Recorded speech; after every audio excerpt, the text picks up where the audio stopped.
Patricia Lanning's hand didn't shake as she leveled the small pistol toward the patch of grass just inside my fence line. "Get that animal inside before I make sure it never crosses my yard again," she said, lips tight, voice cold. My cat, Ember, froze mid-step, her orange fur bright in the late afternoon light, tail flicking like she knew exactly how close we were to trouble. "You're pointing a gun at a service animal," I said, keeping my voice flat. "That's a crime in this state." I didn't raise my hands. I didn't step back. I just watched her eyes flicker, recognition, then a flicker of doubt, before she shoved it down under another mask of authority. If you've ever felt that surge of power when standing up to bullies, you'd know the weight in that pause. Her mouth curled. "Don't play lawyer, Cross. HOA rules say roaming animals are trespassers. Yours has been on my property twice this week. Consider this your last warning." My name is Daniel Cross. I spent 14 years wearing a badge in Wake County before I traded the uniform for a private security license. I've walked into houses where shots had just been fired, I've cuffed men twice my size, and I've testified under oath in rooms so silent you could hear the tick of the clock on the wall. That calm, it's earned. And Ember wasn't just any cat. She came to me through the county sheriff's K-9 therapy program after I left the force. Her paperwork listed her as small animal therapy companion, but to me, she was the thing that kept the nights from closing in. When my father died, I restored the old wrought iron fence out front, every rusted scroll and spike, because he loved this house more than anything. Ember was part of that, patrolling the yard, curling on the porch steps while I worked. Patricia knew none of that, or maybe she didn't care. What she did care about was control. She'd been HOA president here for 6 years, long enough to scare most of the neighbors into silence. She dressed it up as protecting property values, but I'd seen the patterns: petty fines, vague threats, rules enforced on some and ignored for others. Today, she'd decided the line between her yard and mine gave her the right to aim a weapon at a 10-pound cat. I stepped forward, slow, keeping my hands visible. "Lower it, Patricia. You're making this worse than you already have." Her eyes narrowed. "This isn't your sheriff's office anymore, Daniel. You don't get to tell me what's legal around here." She was wrong about that, but I didn't bother telling her. The law was already on my side, and she'd just given me the kind of opening most people never handed me voluntarily.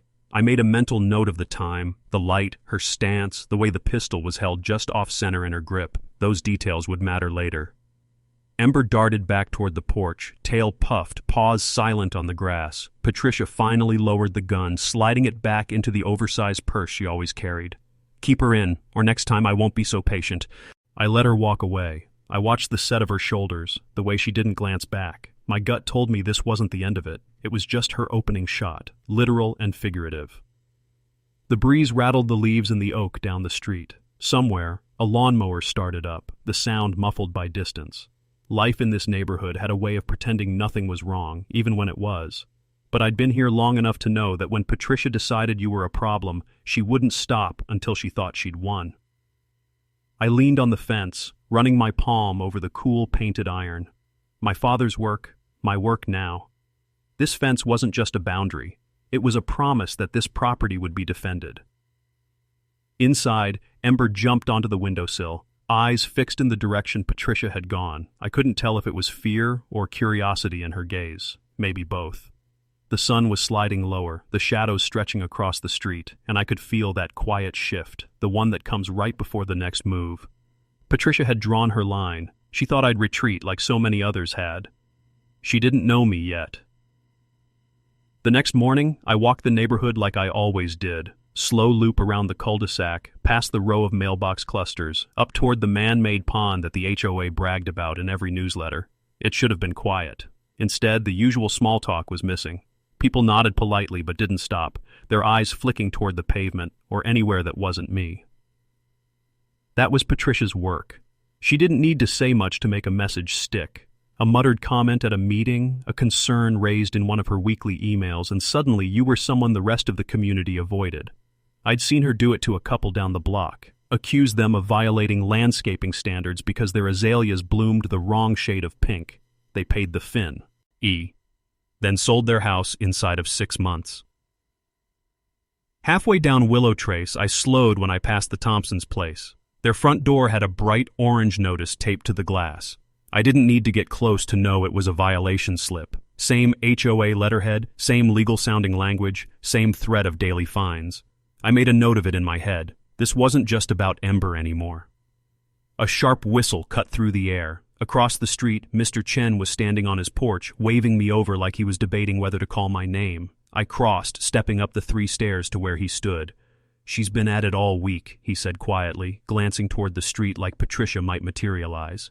"Fines, threats. She even told my wife she might start issuing violations for wind chimes if they clashed with the neighborhood aesthetic."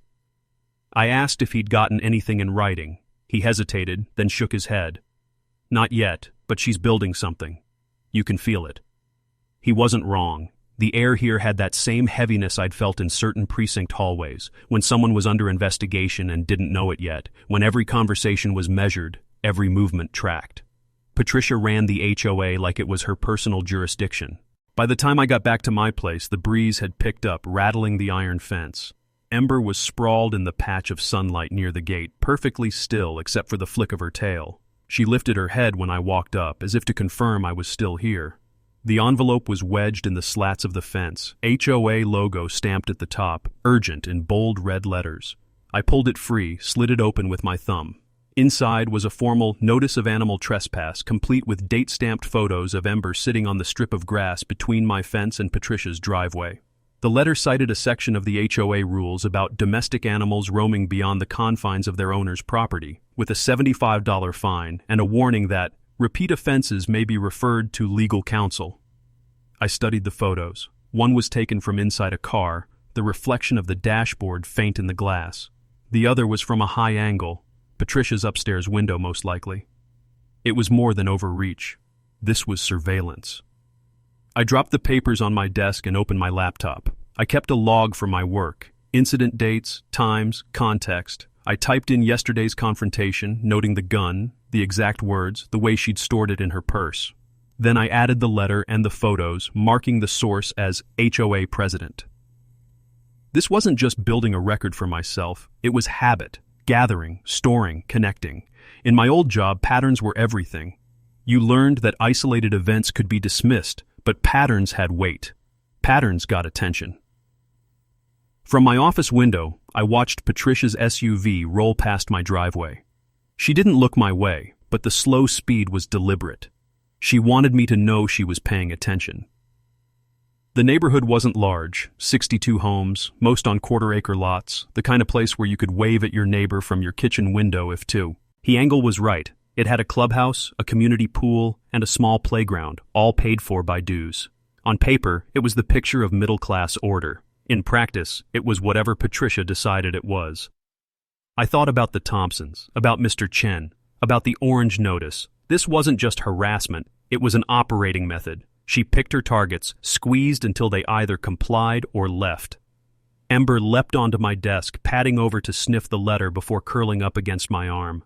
Her warmth grounded me, but it also sharpened the resolve already sitting in my chest. This was the kind of thing you either ignored until it consumed you, or you stopped before it had the chance. The rest of the afternoon passed with the sound of distant mowers, the occasional bark of a dog, and the steady tick of the wall clock. I caught myself glancing at the street more often than usual. Patricia's SUV didn't come back, but the tension she left behind didn't fade.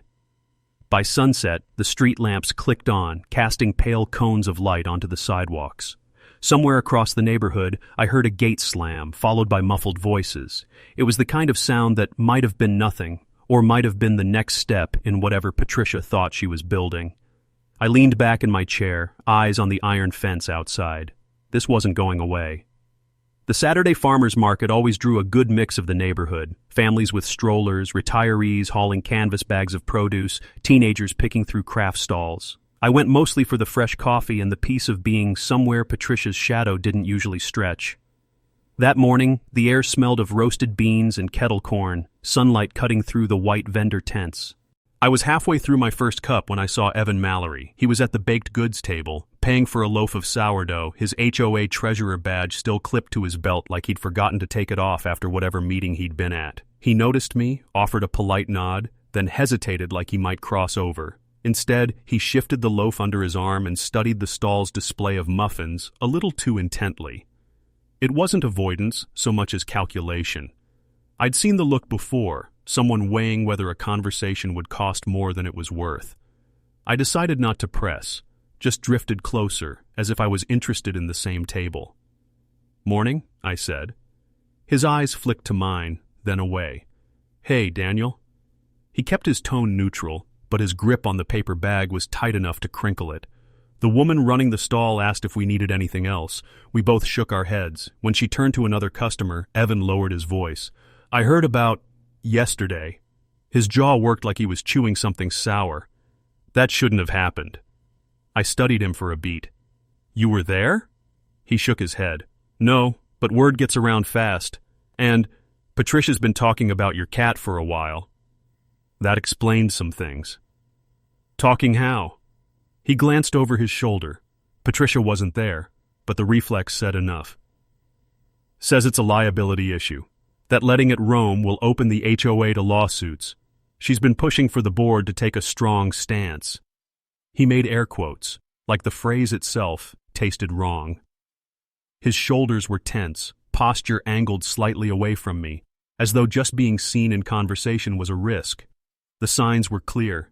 He wasn't comfortable, but he also wasn't the kind of man to invent outrage. I kept my voice even. "You agree with her?" A pause. "I think there's a line between enforcing rules and whatever that was." He didn't have to say pulling a gun. The way his gaze slid off told me he'd pictured it and didn't like the image. Around us, the market buzzed, kids laughing, a busker's guitar threading through the crowd noise. But in that small pocket of space between us, there was a heaviness, like the conversation might snap if either of us pulled too hard. "Evan," I said, "you've been treasurer for how long now?" 3 years. "You know the bylaws better than anyone." He nodded once, eyes still down. "Which is why I know. Arguing with Patricia in public doesn't go well. She controls the agenda, the minutes, the vote counts." He finally looked at me, and I saw it, the quiet frustration of someone who'd been holding their tongue too long. "But she's crossing lines more often lately." I didn't push further. The point wasn't to get him to flip here and now, it was to mark the moment, to let him know I saw the cracks. He shifted the loaf under his arm again. "I've got to get back," he said, nodding toward the parking lot.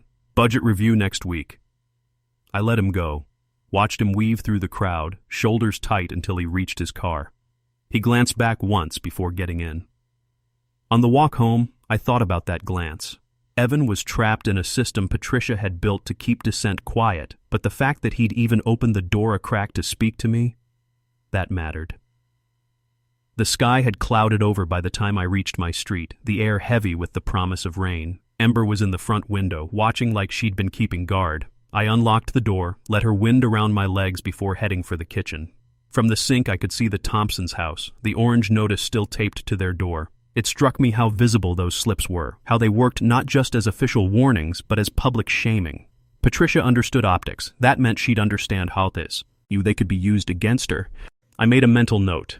Evan might not be ready now, but there would be a moment when the cost of staying quiet outweighed the risk of speaking up, and when that moment came, I'd be ready to hear everything he'd been holding back. For now, I had a cat to protect, a fence to guard, and a board president who thought intimidation was a form of governance. She was wrong. The rain came in hard that night, sheets of it drumming against the roof until the gutters overflowed. By morning, the street was slick, the sky a pale, washed-out gray. I was making coffee when I heard the slap of paper against metal, the sound of mail being shoved into my box. A minute later, something else landed against the wrought iron gate with a sharp snap. When I stepped outside, the air smelled of wet asphalt. A clear plastic sleeve was hooked onto the fence latch, the HOA logo glaring through the condensation. Inside was another letter, this one printed on heavy cardstock like it was meant for formal service. I tore it open under the porch light. The heading read, "Final notice, immediate action required." Below, in Patricia's clipped language, it declared Ember a repeat trespasser and ordered her to be confined indoors 24/7 or face compounded daily fines of $150. The letter claimed my non-compliance posed a credible threat to neighborhood safety and could result in escalation to legal counsel. It was signed in blue ink, her signature slanted and deliberate. A gust of wind rattled the gate, and I slipped the letter inside my jacket before it got soaked. I didn't need to read it twice to know what it was. Escalation. She'd skipped the usual process. No hearing, no warning period, just straight to maximum penalty. When I opened my mailbox, there was another envelope from the HOA, this one smaller. Inside was a printed animal behavior report with a grainy black and white photo of Ember near the edge of someone's driveway. The report listed observed stalking behavior and potential risk to native wildlife. I almost laughed. Ember was a therapy cat who preferred naps to anything resembling a hunt. It was the surveillance again, photos taken without consent, filed into an official-looking form. Patricia was building a file the way a prosecutor would, except her courtroom was the boardroom, and her jury was a handful of compliant board members. By mid-morning, the rain had eased. I walked the letter and the report into my office, scanning each page into my encrypted drive. Habit from my old job. Always keep digital copies, always timestamp them. If she wanted to play official, I'd make sure every move she made had a permanent record. Around 10, a white SUV with the HOA's magnetic logo on the door pulled into my driveway. I recognized the driver, one of Patricia's committee members, Stan Brewer, head of neighborhood compliance. He stepped out in a windbreaker, clipboard in hand, eyes already darting toward the porch where Ember sat behind the glass. "Morning," I said, stepping out before he could knock. "Mr. Cross," he began, glancing at the clipboard, "I'm here to confirm receipt of the final notice and to advise you that, per HOA policy, the fines will begin accruing tomorrow if the animal remains outdoors unsupervised." I looked at him, then at the clipboard. "And who drafted that policy, Stan?" He shifted his weight. "The board approved it last quarter." "The board," I repeated. "Or Patricia." His jaw tightened. "The board president proposed it, yes." There it was, that flicker of discomfort I'd seen in Evan. A man carrying out orders he didn't quite believe in but wasn't ready to challenge. "Consider your notice received," I said, keeping my voice level, "and consider this mine. I'll be responding." He scribbled something on his clipboard, nodded stiffly, and retreated to his SUV. The tires hissed on the wet pavement as he backed out. Inside, Ember blinked at me from her spot by the door, paw resting against the glass. I crouched beside her, watching Patricia's rules reach into my home, trying to dictate where my cat could exist. The neighborhood was quiet again, but it felt different, thinner, more brittle, like one wrong step could make it crack.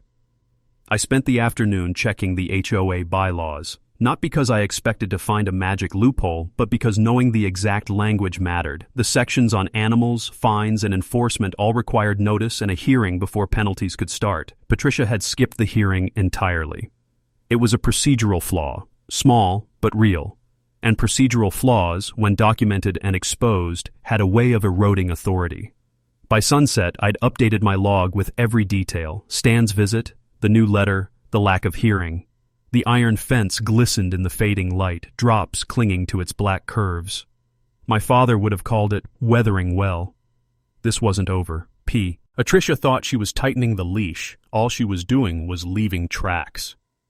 The next day, I stopped by the local feed and supply store on the edge of town. I needed litter and a new collar for Ember, but more than that, I needed to clear my head. The place smelled of hay and cedar shavings, and the old floorboards creaked underfoot. It was the kind of store where folks lingered, catching up over bags of seed and fence post caps. I was halfway down the pet aisle when I heard her voice. Patricia. It was low but sharp, the kind of tone she used when she wanted her words to land without anyone thinking they were overheard. "He's ex-law enforcement, but that won't save him," she was saying. "If he wants a fight over that animal, I'll give him one. HOA rules are rules." I stilled, stepping quietly into the next aisle where I could hear without being seen. A man's voice, familiar but not immediately placeable, answered. "Pat, you pulled a gun on the guy's cat. You know that's going to look bad if it gets out." She laughed, short and dismissive. "No one's going to believe him. I'll say it was a BB gun if I have to. The board will back me. They always do." I leaned against a shelf stacked with grain sacks, letting the words sink in. She wasn't just reckless. She was calculating. She already had a fallback story, ready to twist the truth if she needed to. The man spoke again, quieter now. Still, I wouldn't push him too hard. He's got that look, like someone who keeps receipts. "Let him," she said. "By the time he tries anything, the fines will have piled up so high he'll have to settle, and that cat will be gone." Her footsteps creaked toward the front counter, and I caught a glimpse through the aisle gap, Patricia's hair perfectly set, raincoat buttoned, a plastic bag swinging from her hand. The man followed, shoulders hunched like he wasn't entirely comfortable being seen with her. I waited until the bell over the door jingled, then stepped out, my jaw tight. That was the problem with people like her, so sure of their grip on power, they didn't think anyone could challenge them. I grabbed the litter, the collar, and a small bag of treats, then headed for the counter.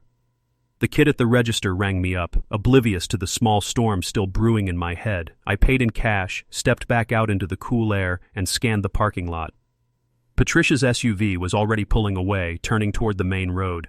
I noted the time on my phone, 11:43 a.m., and typed a quick note about the conversation into my encrypted log. Back at home, Ember was curled on the porch swing, the one I'd refinished last spring. She looked up when I approached, blinking slow, the picture of calm. I knelt to scratch under her chin, feeling the steady rumble of her purr. "Guess she thinks she's already won," I murmured. Inside, I set the collar and treats on the kitchen counter and opened my laptop. This wasn't just gossip, it was an admission. Patricia had talked about lying, about manipulating the board, about driving me into financial submission. Those weren't just bad optics, they were the kind of statements that, if repeated to the right audience, could break her credibility. I jotted down every word I could remember, replaying her voice in my head until the phrasing felt exact. I added context, the setting, the witness, the tone. That conversation was going to be a puzzle piece in something bigger, even if I didn't yet know exactly how it would fit. The afternoon passed with a steady drizzle. I stayed inside. I'm sorting through the evidence I'd already gathered. Violation letters, the animal behavior report, timestamps from Stan's visit, and now this overheard exchange. Together, they painted a picture of intent, a leader not acting for the community, but for personal control. Around 5, my phone buzzed with a text from Greg Hawthorne, my old colleague from the sheriff's office. "Heard about your HOA mess. Coffee soon? Might have some insight." I typed back, "Soon. This thing's getting uglier." The sky outside darkened early, clouds pressing low. I closed the laptop, fed Ember, and stood for a while at the front window. The fence glistened with beads of rain, each drop catching the last bit of daylight. Patricia thought her words at that store would vanish into the air. She didn't know they'd just shifted the ground under her feet. Sunday morning started quiet. No mail, no cars idling at the curb, no knock at the door. Just the sound of Ember crunching kibble in the kitchen and the hum of the fridge. I almost believed I'd get a full day without Patricia's shadow stretching over it, until my phone buzzed with a number I knew by heart. Lisa Harrow, coordinator for the county sheriff's K-9 and companion animal therapy program, didn't call unless it was important. "Morning, Daniel," she said. Her voice had that measured tone, like she was lining up the right words. "I've had 2 calls this week from people asking about Ember's status in the program, said they were with your HOA. My jaw tightened. They tell you what they wanted with that information? One implied there was an incident and they needed to confirm whether she was actually a registered therapy animal. The other just asked for her paperwork. Lisa paused. I didn't give them anything. Protocol says we only release that to you or law enforcement, but it set off alarms. I turned toward the front window. The street was empty, but the idea of Patricia, or someone she'd sent, poking around in a medical support program made my stomach knot. Lisa, I said, can you confirm what state law says about threatening or harming a registered service or therapy animal? Felony, Class H, she said without hesitation. Same as interfering with a service dog. Doesn't matter if it's a cat, dog, or even a miniature horse, and that's before you factor in the firearm. That last part hit like a switch flipping. All this time, Patricia had been spinning the trespassing pet narrative, counting on the HOA rules to give her cover. But in the eyes of the law, what she'd done wasn't an HOA matter, it was a criminal act. Lisa's voice softened. You thinking about pressing charges? Not yet, I said, but I'm not letting it slide. When we hung up, I stayed at the window, staring at the wrought iron fence. The rain from yesterday had left dark streaks down the posts, like old scars. My father would have told me to be patient, to pick my moment. He was right. Coming in too hot only gave people like Patricia a way to paint themselves as the victim. I grabbed my notepad and wrote down everything Lisa had said, word for word. Then I added the statute reference from my memory, the one I'd used back in my deputy days when an untrained dog attacked a therapy service animal on a call. This was no longer just about HOA fines or bylaws. It was about a felony threat against an animal the law recognized as essential to my health. The urgency settled in hard. If Patricia was digging for Ember's paperwork, she was laying the groundwork to challenge her status. Discredit that, and she could claim there was no felony, no special protection, just another pet owner refusing to follow the rules. By late afternoon, I was pacing. The stillness in the house felt wrong, like the moment is. Before a radio call came through with bad news. I walked the fence line twice, checking the latches, scanning the street. Ember followed me part of the way, trotting along the porch rail before leaping down to the grass. Halfway through the second loop, I spotted Evan at the far end of the street, unloading bags from his trunk. He glanced up, saw me, and gave a small nod, nothing more, but his eyes lingered for a fraction too long, as if he was working up to something. I didn't push it, not today. When the sun dipped low, the shadows stretched across the road, turning the cul-de-sac into a patchwork of light and dark. I sat on the porch swing, Ember curling into my lap, her weight grounding me. My phone rested on the armrest, Lisa's call still replaying in my head. Patricia wanted this to stay on her turf, where she could dictate the rules and twist the story. But the second she pulled that gun, she'd stepped into territory she didn't control. The choice was simple now. Either wait for her to land the next blow or move first, while the facts were still fresh and the law was on my side. I stroked Ember's fur, feeling the rise and fall of her breathing. "We're not waiting," I murmured. And just like that, the hesitation was gone. Monday morning, I was halfway through my first cup of coffee when there was a soft knock at the door. Not the sharp, confident rap of Patricia's enforcers, but something lighter, hesitant. Ember was already at the window, tail flicking. When I opened the door, Evan Mallory stood there, hands shoved deep into his jacket pockets. His eyes darted to the street, then back to me. "Got a minute?" he asked. I stepped aside, letting him in. He didn't take off his jacket, just hovered near the entry like he might need to leave fast. "She's going too far," he said without preamble. "Patricia." I waited. He pulled a folded stack of papers from inside his jacket. They were creased, handled more than once. "These are copies of the last 6 months of meeting minutes and internal board emails. You didn't get them from me." I took them, noting the faint shake in his hand. "What am I looking at?" Evan shifted his weight. "Proof she's been bypassing procedure. Votes that never happened, policies pushed through without quorum. And this," he tapped the top page, "is from last month. She instructed Stan to issue you a violation before the board even discussed it." I scanned the first few lines. It was exactly what I'd suspected. Her setting the agenda, dictating outcomes, manipulating the record to make it look official. "Why bring this to me now?" I asked. His jaw tightened. "Because last week she told the board you threatened her, that she pulled the gun because you were aggressive. She's rewriting it so you're the problem." The words landed heavy, even though I'd half expected them. "And the others believe her?" "Some, not all," he hesitated. "Look, I'm not naive. She's good at keeping people in line, but this is dangerous. She's dragging the board into something criminal, and I'm not going to be the one holding the bag if it blows up." I studied him for a moment. The discomfort was plain, shoulders drawn in, eyes flicking toward the window every few seconds. This wasn't just a man fed up with bad leadership. This was someone realizing the ship might sink and deciding he didn't want to go down with it.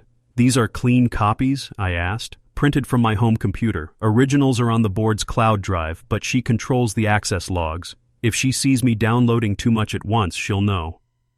I nodded. "You've done enough for now." He exhaled like he'd been holding that breath for days. "Be careful with them. If this gets traced back—" "It won't," I said.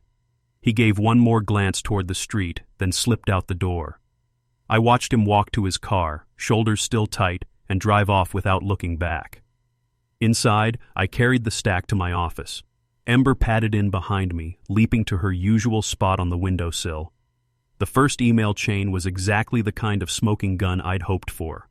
Patricia instructing the treasurer to fast-track certain enforcement actions against specific homeowners, me among them. No discussion, no vote, just orders. Another chain showed her telling Stan to document incidents creatively so violations looked more serious. One line made me stop cold. "Any narrative that paints non-compliant owners as unsafe benefits the board's position." I kept reading, marking each relevant section with a sticky note. By the time I reached the meeting minutes, the pattern was undeniable. Policies passed with only 2 people voting. Fines increased without notice. Enforcement exceptions for board members' friends. This wasn't just overreach. It was abuse of authority documented in her own words. I scanned each page into my encrypted drive, tagging them with dates and keywords. These weren't going to the HOA's compliance committee. They were going to be part of something much bigger, something that made it impossible for her to hide behind official language. Outside, the sun broke through for the first time in days, catching on the wet iron of the fence. It felt like a shift, small but real. With Evan's evidence, I now had 2 kinds of ammunition: her own documented misconduct and her verbal admission at the feed store. Together, they'd make a story the board couldn't bury, not when the community and the right people were watching. For the first time since this started, I felt the balance tip. Patricia thought she was writing the record. Evan had just handed me the pen. By Tuesday, the shape of my counterattack was forming. Patricia's arrogance had given me 2 critical edges: her words and her paper trail. Evan's quiet defection had added fuel I hadn't expected, and now the question wasn't whether I could use it. It was how to use it in a way that would end this, not just win a round. I called Greg Hawthorne, my old colleague from the sheriff's office, and asked him to meet me at the diner off Highway 14. The place was half full when I walked in, the smell of frying bacon thick in the air. Greg was already in a booth by the window, coffee in hand. "You've got that look," he said as I slid into the seat across from him, "like you're either about to close a case or open one." "Both," I said, and laid the copies Evan H. had given me on the table, along with my notes from the feed store conversation.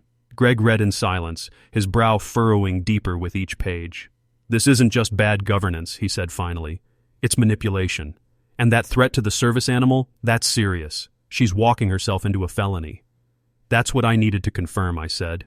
"Lisa already told me it's Class H under state law, but going straight to the DA won't solve the whole problem. Patricia's built her power on public image. The board and half the neighborhood think she's protecting them. I need to make it impossible for them to see her as anything but what she is."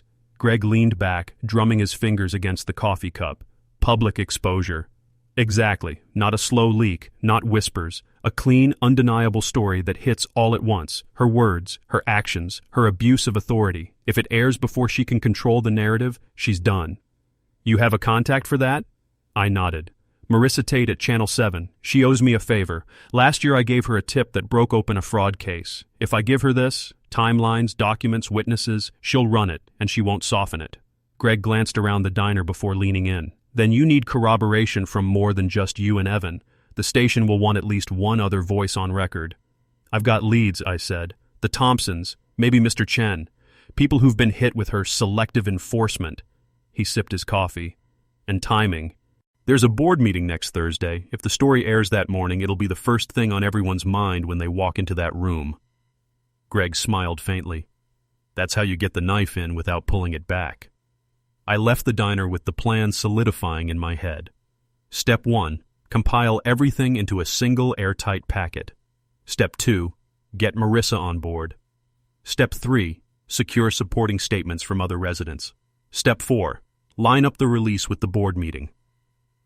Back home, I set up in my office. Ember curled on the windowsill, eyes half-lidded, the picture of calm. I opened my encrypted drive and started organizing. Patricia's letters, the animal behavior report, my log entries, Evan's emails and minutes, the feed store conversation transcript. I labeled each file with dates and cross-references.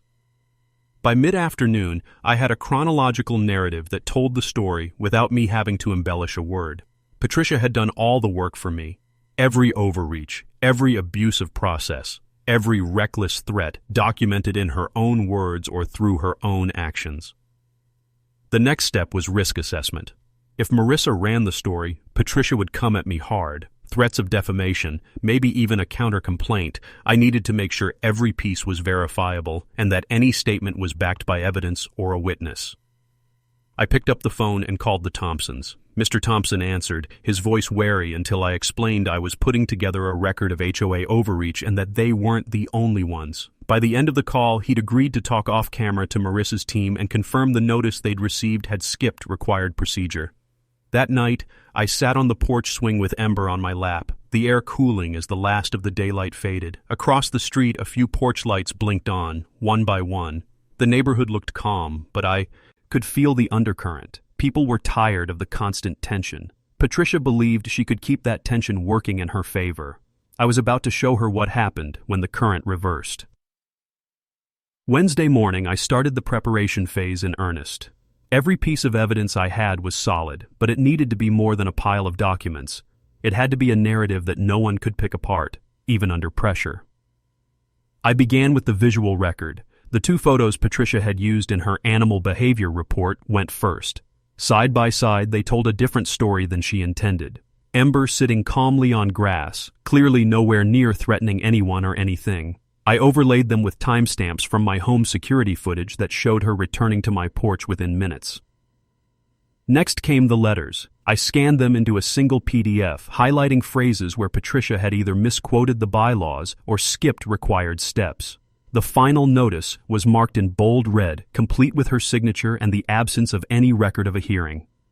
Evan's packet was the spine of it all. I went through his printed minutes line by line, tagging each place where Patricia pushed a decision without quorum or fabricated a vote. One email, where she told Stan to document incidents creatively, was set to stand on its own page. It was the kind of smoking gun that didn't need explanation. I called the Thompsons first. They confirmed their willingness to talk to Marissa, even if it meant being on record. "We're moving anyway," Mr. Thompson said. "If this helps someone else, we're in." Mr. Chen was next. He hesitated, clearly weighing the risk, then agreed to at least give an off-camera statement. "She's been running this place like a personal fiefdom for too long," he said. "Just don't put my name on it until you have to." By noon, I had the witness list started. I called Marissa at Channel 7. She picked up on the second ring. "I was wondering when you'd call," she said. "This isn't just a neighbor dispute," I told her. "It's misuse of authority, intimidation with a firearm, and a documented pattern of procedural abuse. I have everything you'll need to verify it." "You're speaking my language," she said. "Bring it in tomorrow. If it checks out, we can have the segment ready for air by Thursday morning." I hung up and immediately started the second phase, redundancy. I made 2 backup drives, one to keep in my safe, the other to hand to Greg in case anything happened to my primary copy. Years of law enforcement work had taught me one hard truth. Evidence had a way of disappearing when people knew it could hurt them. Late in the afternoon, I walked to the end of the street to talk to Mrs. Vega, whose garden Patricia had fined for non-standard plant selection last year. She answered the door with a wary smile. "I'm putting together proof of Patricia's pattern of targeting residents," I explained. "Your situation fits the same mold. Would you be willing to confirm it to a reporter?" Her eyes narrowed, then softened. "I'd be happy to," she said. "She made me rip out plants my mother gave me. That woman doesn't deserve to run anything." That made 3 willing voices, plus Evan if it came to it. Enough to show this wasn't a personal vendetta, it was a community problem. As the sun set, I sat in my office, the glow from the desk lamp pooling over the neatly stacked files and labeled USB drives. Ember hopped onto the desk, curling up beside the top folder, like she was guarding it. Patricia had her board and her bylaws. I had facts, voices, and a platform ready to make sure they were heard. In less than 48 hours, the story would be out of her control. Thursday morning started before dawn.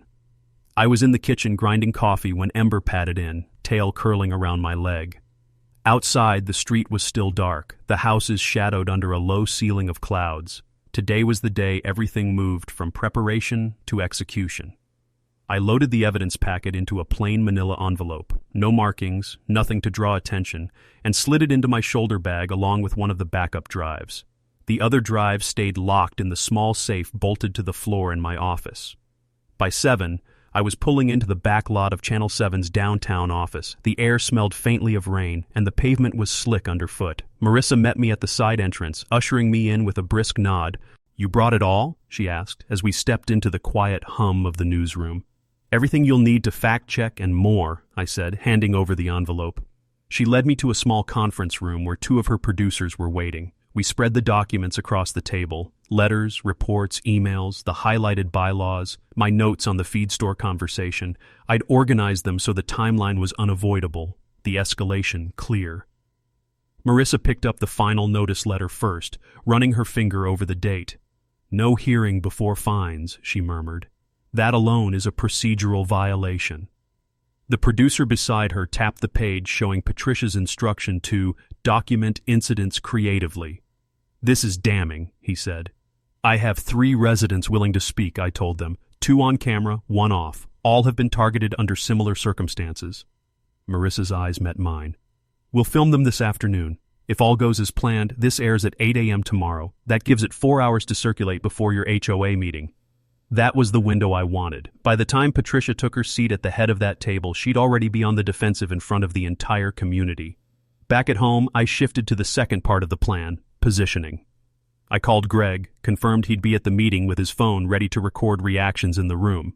I also sent a quiet message to Evan, just a heads up that something was coming and that it would likely put the board in the spotlight. He replied within minutes. "Understood. I'll be there." Midday, Marissa texted to confirm she'd interviewed the Thompsons and Mrs. Vega. "Your HOA president isn't going to enjoy seeing herself on TV," she added.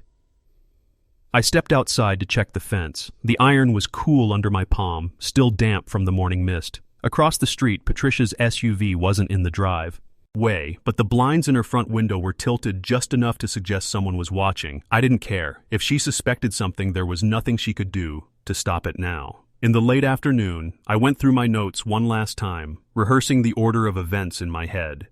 If she tried to twist the story in that meeting, I wanted every counterpoint ready. Dates, quotes, procedural citations. The facts weren't just on my side. They were organized to dismantle her narrative piece by piece.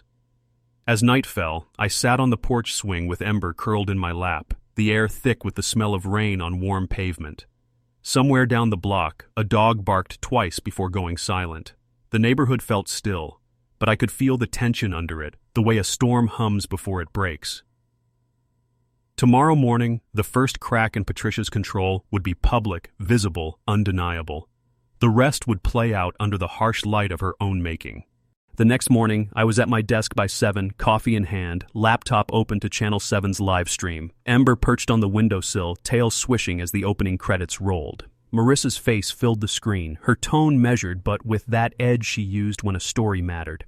"In tonight's investigative segment," she began, "we examine allegations of misconduct within a local homeowners association, including the use of a firearm against a registered therapy animal and documented violations of HOA bylaws."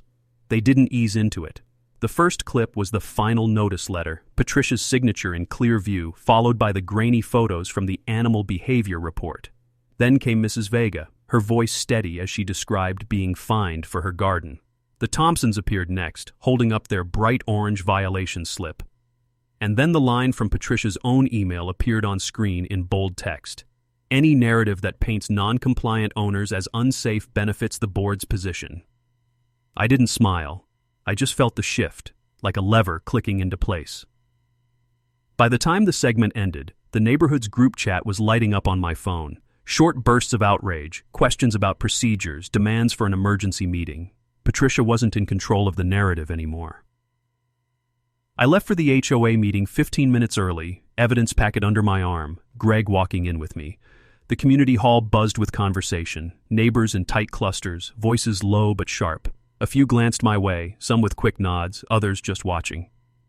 Patricia was already at the head of the long conference table, flanked by 2 board members. Her face was set in that brittle smile she used for damage control. Evan sat 3 chairs down, his expression unreadable. "Let's bring the meeting to order," she said, rapping the gavel once. But the room didn't settle. A voyeur, from the back, Mr. Thompson, cut through. "Before we talk about the budget, maybe we should discuss why our president's on the morning news for pulling a gun on a therapy cat." A ripple of agreement swept through the hall. Patricia's smile tightened. "I am not going to address unfounded media sensationalism." "That's funny," I said from my seat, "because everything they aired came from your own documents." Her gaze snapped to me. "Mr. Cross, this meeting is for the community," I finished, "and the community deserves to know that you've been bypassing bylaws, falsifying minutes, and targeting residents you personally dislike." I slid Evan's packet onto the table, the highlighted sections visible under the overhead lights. "All of this is verifiable. You can deny me, but you can't deny your own words." A low murmur filled the room. Evan shifted in his chair, then cleared his throat. "Those are accurate copies," he said quietly but firmly. Patricia's head whipped toward him. Evan. He didn't flinch. The board's been operating without proper quorum on multiple votes. And yes, some of the violations were directed by you without discussion. The room went still, the kind of still that comes when people realize the thing they suspected is actually true. Greg's phone was angled just enough to capture the exchange. I didn't need to tell him to keep filming. Patricia's composure cracked. You're all letting one-sided coverage dictate the truth. The media twists things. The media didn't tell you to pull a gun on a service animal, Mrs. Vega said from the second row. That landed. Patricia's jaw worked, but no words came. The other board members were shifting in their seats, avoiding her gaze. This is our neighborhood, Mr. Chen said from the back, and we can vote on who runs it. The murmur grew into voices overlapping, calling for a motion, for an emergency election. Patricia tried to gavel it down, but the sound was swallowed by the crowd. The authority she'd worn like armor was slipping, piece by piece, right there under the fluorescent lights. I sat back, letting the momentum carry forward. I'd lit the fuse. The rest was going to burn whether she liked it or not. The meeting didn't end so much as it unraveled. Once the call for a vote went up, it spread like a spark through dry grass. One of the board members, the secretary, stood, cleared her throat, and said, "Given the circumstances, I motion for an immediate vote of no confidence in the current president." Hands went up around the room. It wasn't unanimous, but it was close enough to make the outcome inevitable. Patricia sat rigid in her chair, lips pressed tight, eyes fixed on some point past the crowd as if not looking would make it all go away. When the secretary announced the result, the sound in the room shifted from anger to something else. Relief. Patricia gathered her papers in stiff J. Irking motions, muttered something to the two remaining allies at her side, and left without looking at me. Outside, the air was cool and clean, carrying the faint scent of wet pavement from the morning drizzle. Greg caught up to me on the steps. "It's done," he said. "Not entirely," I replied. "She's out, but the policies need to change. And the service animal protections need to be written into the bylaws so this doesn't happen again." By the time I got home, the neighborhood group chat was a flood. Messages thanking me, sharing relief, even a few tentative jokes about the regime change. Evan's name came up more than once, quietly commended for finally speaking up. I stepped through the gate, my hand trailing over the cool iron. Ember was waiting on the porch swing, eyes half closed, tail swishing lazily. She hopped down as I approached, winding around my legs before following me inside. In the quiet of my office, I opened my laptop and drafted a short note to Marissa, thanking her for her work and letting her know the outcome. She replied almost instantly, "Glad to help." It's rare to see a story resolve this fast, and on the right side. I leaned back in my chair, looking out at the fence. It still stood as solid as the day I finished restoring it, a piece of my father's legacy that no board president could ever take. This fight had been about Ember, but it had also been about the kind of place this neighborhood would be, whether fear and control would define it, or whether people here would choose something better. For now, they had, and that was enough. Ember jumped onto my lap, curling into a warm, purring knot. I rested a hand on her back, feeling the steady rhythm of her breathing. Outside, the sun was dipping low, casting the street in gold. The fence caught the light, each curve and bar outlined like it was meant to stand guard forever. If Patricia thought this was just about one cat, she'd never understood what she was really up against. If you want more stories of homeowners standing up to HOA tyranny, hit subscribe right now, share your story in the comments, and let me know where you're watching from.